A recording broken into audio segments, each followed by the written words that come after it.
ശക്തമായ മഴയെ തുടർന്ന് കോഴിക്കോട് വിലങ്ങാട് ടൗണിൽ വെള്ളം കയറി 6 കുടുംബങ്ങളെ മാറ്റിപ്പാർപ്പിച്ചു. വിലങ്ങാട് ടൗണിലെ പാലം വീണ്ടും വെള്ളത്തിനടിയിലായി.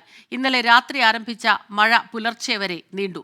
മിഥില ബാലൻ ചേരുന്നുണ്ട് കോഴിക്കോട് നിന്ന് വിവരങ്ങളുമായി. മിഥില, ഈ കഴിഞ്ഞ കുറച്ച് ദിവസങ്ങൾക്ക് മുൻപ് ഉരുൾപൊട്ടൽ ഉണ്ടായതിനെ തുടർന്ന് വലിയ ആശങ്കയിലാണ് അവരെല്ലാവരും തന്നെ. അന്ന് തന്നെ അവർ പറഞ്ഞിരുന്നതാണ് ഇനിയൊരു മഴ പെയ്താൽ ഞങ്ങൾക്ക് ഭയമാണെന്ന്. ഇന്നലെ രാത്രി മുതൽ പെയ്ത മഴയിൽ എന്തെല്ലാം നാശനഷ്ടങ്ങൾ ഉണ്ടാകുന്നു? സ്മിത, ഏറ്റവും പുതിയ വിവരമെന്നത് ഈ മേഖലയിൽ മഴയ്ക്ക് അല്പം ശമനമുണ്ട്, മഴയുടെ ശക്തി കുറഞ്ഞിട്ടുണ്ട് എന്നുള്ളത് തന്നെയാണ്. പുഴയിലെ ജലനിരപ്പ് താഴ്ന്നിട്ടുണ്ട്. ഇന്ന് പുലർച്ചെയാണ് ഇത്തരത്തിലൊരു 3 മണിയോടെ കൂടിയാണ് ഇത്തരത്തിൽ അതിശക്തമായ മഴ ഈ വിലങ്ങാട് മേഖലയിൽ ഉണ്ടായിട്ടുള്ളത്. സ്മിത സൂചിപ്പിച്ചതുപോലെ തന്നെ 4 ആഴ്ച മുൻപാണ് ഇവിടെ ഉരുൾപൊട്ടലുണ്ടായി 14ഓളം വീടുകൾ പൂർണ്ണമായും നാമാവശേഷമായി ഒലിച്ചുപോയത്. 112ഓളം വീടുകൾ ഒട്ടും താമസയോഗ്യമല്ല എന്ന് കണ്ടെത്തിയിട്ടുണ്ടായിരുന്നു. അത്തരമൊരു ആശങ്കയിൽ കഴിയുന്ന ആളുകളാണ് ഈ വിലങ്ങാട് ഈ പ്രദേശത്തുള്ള മഞ്ഞക്കുന്ന് മേഖലയിൽ ഉൾപ്പെടെ മഞ്ഞച്ചിരി ഉൾപ്പെടെയുള്ള സ്ഥലങ്ങളിലുള്ള ആളുകൾ. അവിടെയാണ് ഇപ്പോൾ അതിശക്തമായ മഴ രാവിലെ മുതൽ പെയ്തുകൊണ്ടിരിക്കുന്നത്. മഴയ്ക്ക് അല്പം ശമനമുണ്ടെങ്കിലും ആശങ്കയ്ക്ക് ഒട്ടും മാറ്റമില്ല. 6 കുടുംബങ്ങളിൽ നിന്നായി 30ഓളം പേരെയാണ് നിലവിൽ ഇപ്പോൾ മാറ്റി പാർപ്പിച്ചിട്ടുള്ളത്. Vilangad parish hall, Manjakkunnu parish hall എന്നിവിടങ്ങളിലേക്കാണ് ആളുകളെ മാറ്റി പാർപ്പിച്ചിട്ടുള്ളത്. മാത്രമല്ല, വിലങ്ങാട് ടൗൺ പാലം വീണ്ടും മുങ്ങിയിട്ടുണ്ട്. പുഴയിലെ ജലനിരപ്പ് അതിശക്തമായി ഉയർന്ന സാഹചര്യത്തിലാണിത്. ടൗണിൽ വെള്ളം കയറിയിട്ടുണ്ട്.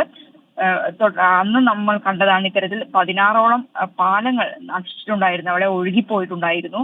അത്തരം വലിയൊരു സ്ഥിതിവിശേഷത്തിലേക്ക് കാര്യം പോയിട്ടില്ലെങ്കിൽ പോലും അവിടെയുള്ള ആളുകൾ ആശങ്കയിലാണ്. അന്ന് ആ പ്രദേശത്ത് നമ്മൾ പോയ സമയത്തെല്ലാം അവിടെയുള്ള ആളുകൾ പറഞ്ഞൊരു കാര്യം ഇത് നേരത്തെ സൂചിപ്പിച്ചതുപോലെ തന്നെ ഇനി ഒരു ചെറിയൊരു മഴ പോലും ഞങ്ങളെ ഇവിടെ താമസിക്കുന്നതിന് പേടിപ്പെടുത്തുന്ന ഒരു സാഹചര്യമാണ് ഉണ്ടാക്കുക. അതുകൊണ്ട് തന്നെയാണ് ഇത്തരത്തിൽ മഴ വന്ന സമയത്ത് തന്നെ ഈ മഞ്ഞച്ചിരി പ്രദേശത്തെ 6 കുടുംബങ്ങളിൽ നിന്നായി 30ഓളം പേരെ വേഗം തന്നെ മാറ്റിപ്പാർപ്പിക്കാനുള്ള ഒരു നടപടി ഉണ്ടായത്. മഞ്ഞക്കുന്ന് പാരിഷ് ഹാളിലും വിലങ്ങാട് സെന്റ് ജോർജ് സ്കൂളിലേക്കുമാണ് ഇപ്പോൾ മാറ്റിപ്പാർപ്പിച്ചിട്ടുള്ളത്. ഇന്നലെ നമ്മൾ ഇവിടുത്തെ ഒരു ദുരിത വാർത്ത നൽകിയതാണ്. കാരണം കൃഷി നശിച്ചവർക്ക് അവരുടെ നഷ്ടപരിഹാരം ഒന്നും ലഭിച്ചിട്ടില്ല.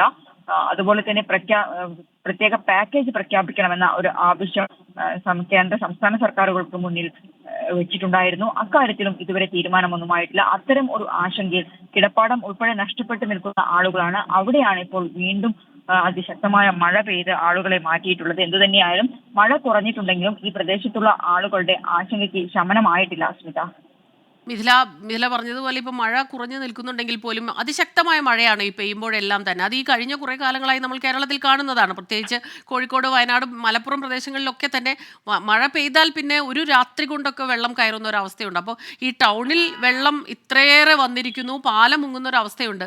അപ്പോൾ ഈ കുറച്ച് കുടുംബങ്ങളെ മാറ്റി പാർപ്പിച്ചതിലൂടെ ഇവർ സേഫ് ആണെന്ന് നമുക്ക് കണക്കാക്കാൻ കഴിയുമോ?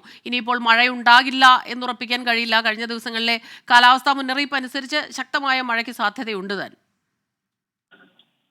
ഇത് നിലവിലിപ്പോൾ ഈ ഒരു ആശങ്കയുള്ള പ്രദേശത്ത്, മഴ ശക്തമായ പ്രദേശത്ത് ഈ മഞ്ഞച്ചിരി ഭാഗങ്ങളിലുള്ള ആളുകളെയാണ് ഇപ്പോൾ മാറ്റിപ്പാർപ്പിച്ചിട്ടുള്ളത്. 4 ആഴ്ച മുൻപ് ഏറ്റവും കൂടുതൽ നാശം വിതച്ച ഒരു പ്രദേശമായിരുന്നു മഞ്ഞച്ചിരി മേഖല എന്നത്. അവിടെയായിരുന്നു ഒരാൾക്ക് ജീവൻ നഷ്ടമായത്. 14ഓളം വീടുകൾ ഒരുപോലെ ഒഴുകിപ്പോയത് നമ്മൾ ആ പ്രദേശമെല്ലാം കണ്ടതാണ്. ഒരു വീടിന്റെ ഒരു അവശിഷ്ടം പോലും നമുക്ക് അവിടെ കാണാൻ കഴിഞ്ഞിട്ടുണ്ടായിരുന്നില്ല. അത്തരത്തിൽ പൂർണ്ണമായും നാമാവശേഷമായിക്കൊണ്ട് വീടുകളെല്ലാം ഒഴുകിപ്പോയ ഒരു സ്ഥലമായിരുന്നു മഞ്ഞച്ചിരി. അവിടെയാണ് ഇത്തരത്തിൽ ശക്തമായ മഴ എന്ന് പറയുമ്പോൾ ഇത് വനമേഖലയോട് ഏതായാലും ഈ പ്രഭാതത്തിൽ മഴ അല്പം കുറഞ്ഞു നിൽക്കുന്നു, മഴയ്ക്ക് ശമനം ഉണ്ടാകുന്നു എന്നുള്ളത് ഒരല്പം ആശ്വാസം തരുന്നുണ്ട്. വിലങ്ങാട് ടൗണിലെ പാലം വീണ്ടും വെള്ളത്തിനടിയിലായി. ശക്തമായ മഴയാണ് ഇന്നലെ രാത്രി മുതൽ പുലർച്ചെ വരെ നീണ്ടുനിന്നത്. മിഥില ബാലൻ കോഴിക്കോട് നിന്ന് വിവരങ്ങളുമായി നമുക്കൊപ്പം ചേരുകയായിരുന്നു.